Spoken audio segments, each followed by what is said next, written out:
Hi friends, good morning. This is Dr. Harinath Reddy, Faculty for Indian Polity and Constitution. We all know that UPSC prelims exam got over. Most of you might have started your preparation for the mains exam. So in the UPSC mains exam, especially in GS paper 2, current affairs play a very important role. So in that direction, this topic is useful for your GS paper 2 and also for your PSAR optional. Then what is the topic? So last year on November 8th, 2024, there was an important judgment delivered by the Supreme Court by a 7-judge bench by 4:3 majority. So this judgment is in relation to the minority character of an educational institution. So what is the criteria to identify the minority character of an educational institution is laid down by the Supreme Court in 2024 on November 8th. The case is called Aligarh Muslim University versus Naresh Agarwal 2024. Aligarh Muslim University versus Naresh Agarwal 2024. This was the important judgment delivered on November 8th, 2024 by a 7-judge bench by 4:3 majority. So before we get into the details of the judgment, let us take up an important statement given by Franklin D. Roosevelt. Franklin D. Roosevelt, who was a former president of United States of America in 1930s, he says, recognizing the rights of minorities is a fundamental for the survival of any democracy. That's the importance of the rights of minorities. And this judgment is about the rights of Muslim minorities in this country. We all know that India was a secular nation state. The reason why we became a secular nation state is to protect the rights of the minorities. So in India, along with the majority community, all the minority communities were given equal and full rights. In addition to that, special privileges were conferred on minorities in this country to win their loyalty, thereby protecting the unity and integrity of India. So we know that under the Constitution of India, we have an article called Article 30. If you take Part 3 of the Indian Constitution deals with the fundamental rights. In that we have one category of fundamental rights called cultural and educational rights. Article 29 and Article 30, they deal with the cultural and educational rights. Article 29 deals with the cultural rights. Article 30 deals with the educational rights.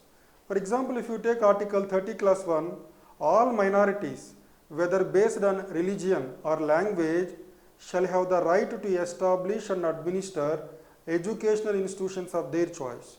So in India, whether you are a minority based on language or a minority based on religion, you have the fundamental right to establish and administer such educational institution. But if you remember, Aligarh Muslim University, it was formed in 1920. The background for the Aligarh Muslim University is, in the 19th century, we have a number of socio-religious reformers who took up the reform of the religion and society. One of them was Sir Syed Ahmad Khan. So Sir Syed Ahmad Khan was a Muslim. So by then, by 19th century, when India was under the British rule, the Muslims were very much backward both socially, educational and economical. So to uplift the Muslims in this country and to advance their social and educational interests, Sir Syed Ahmad Khan laid the foundations for establishment of Anglo-Oriental College. So in 1875, the present Aligarh Muslim University was initially set up as a college in 1875 by Aligarh Muslim University. In other words, this institution was initially set up by a Mussalman for the benefit of the Muslims. The funds were raised by the Muslims, and at the time of commencement of the Indian Constitution, the administration of this institution was carried on by the Muslims. Muslims were predominantly part of the administration of this institution. So though the institution was set up in 1875, on the request of the Muslim minority community in this country, in 1920, Aligarh Muslim University was conferred the status of university through a central legislature made in 1920. So if you take the provisions of the present Indian constitution, Aligarh Muslim University, it finds a mention in the union list, entry 63. So entry 63 deals with Aligarh Muslim University and also Benares Hindu University. So it was made an institution of national importance, which means Parliament has the right to enact laws regulating the Aligarh Muslim University.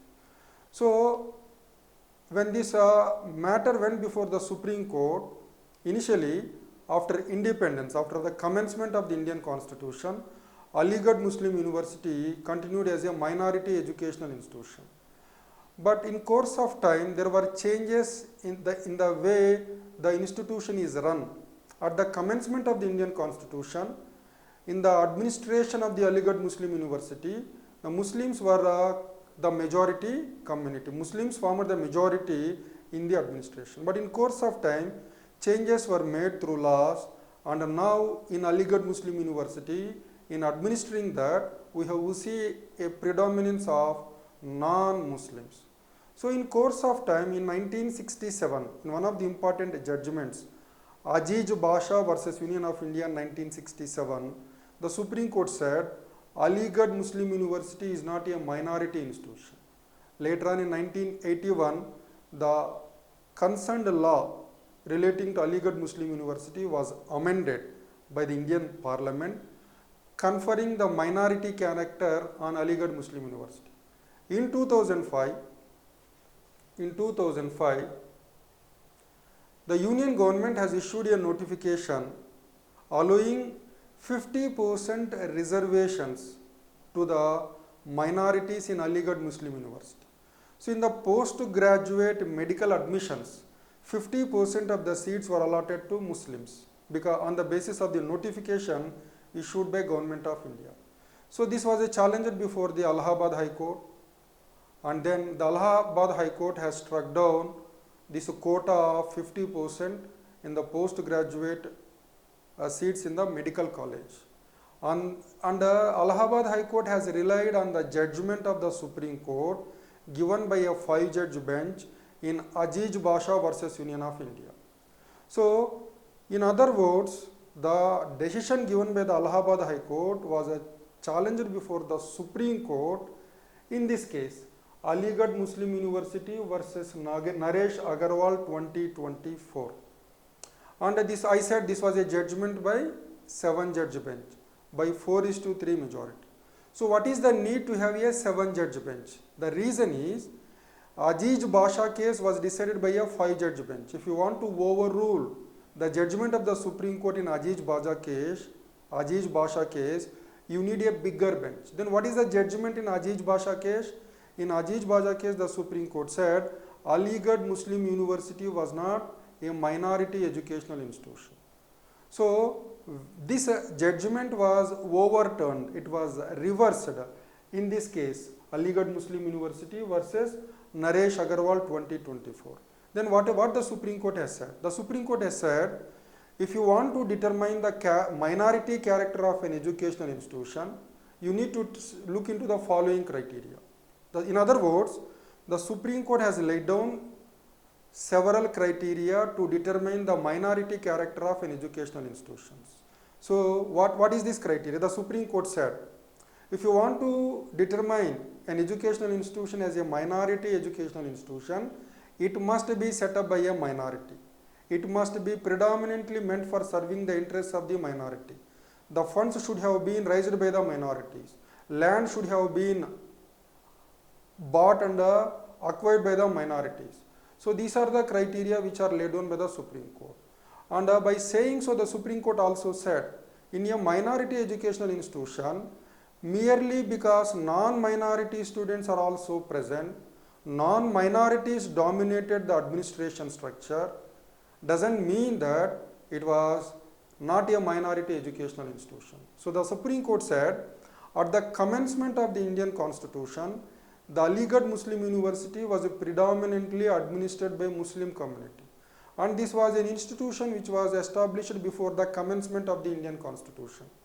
So merely because Parliament has made a law conferring university status on Aligarh Muslim University doesn't mean that Parliament has the power to take away the minority character of Aligarh Muslim University.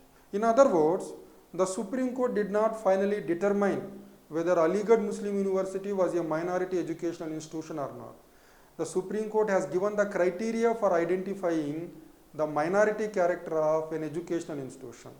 Now, whether Aligarh Muslim University was a minority educational institution or not, it was referred to a 3-judge bench for the determination of the minority character of Aligarh Muslim University. But if you go by the criteria laid down by the Supreme Court, it was very clear that Aligarh Muslim University continues to be a minority educational institution. So why is it so important if it is minority educational institution?